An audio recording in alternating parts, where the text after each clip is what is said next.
Hello everyone, welcome to knowledge of law. एक weaver थे जिनको कन्फ्यूज़न थी एलएलबी की डिग्री में और एलएलएम की डिग्री में। तो गाइज हम आपको बता दें, उनके माइंड में ये था कि लॉ की डिग्री को एलएलबी बोलते हैं या फिर एलएलएम बोलते हैं। भाई आपको एक चीज़ बता दें कि जब आपकी +2 हो जाती है उसके बाद आपके पास ऑप्शन होता है, आप 5 साल का कोर्स कर सकते हो लॉ का, या फिर अगर आपने ग्रेजुएशन किया है तो आप तब भी 3 साल का कोर्स लॉ का कर सकते हो, जैसे हम TYC बोलते हैं। ठीक, ये तो होगी आपकी लॉ की डिग्री। अब क्या है, एलएलएम का क्या मतलब होता है भाई? Master of law.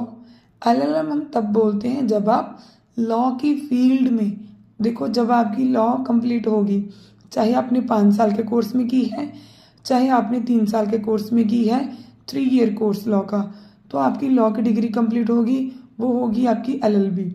उसके बाद एलएलबी करने के बाद आप कोई एक सब्जेक्ट के ऊपर मास्टर डिग्री करते हो, तब हम बोलते हैं कि इस बंदे ने एलएलएम की है, मास्टर ऑफ लॉ की डिग्री की है किसी एक सब्जेक्ट की, चाहे वो फैमिली लॉ हो, क्रिमिनल लॉ हो, सिविल लॉ हो, कोई भी लॉ हो।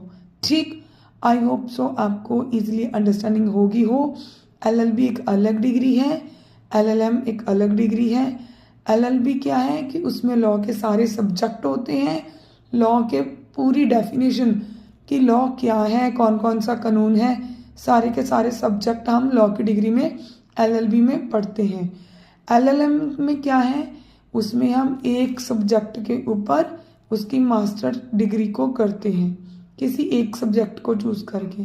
ठीक, तो अगर हम पीएचडी की बात करें तो ये हमारे एलएलएम करने के बाद हम किसी एक सब्जेक्ट के ऊपर पूरी की पूरी पीएचडी करते हैं। ठीक, आई होप सो आपको अंडरस्टैंडिंग होगी हो।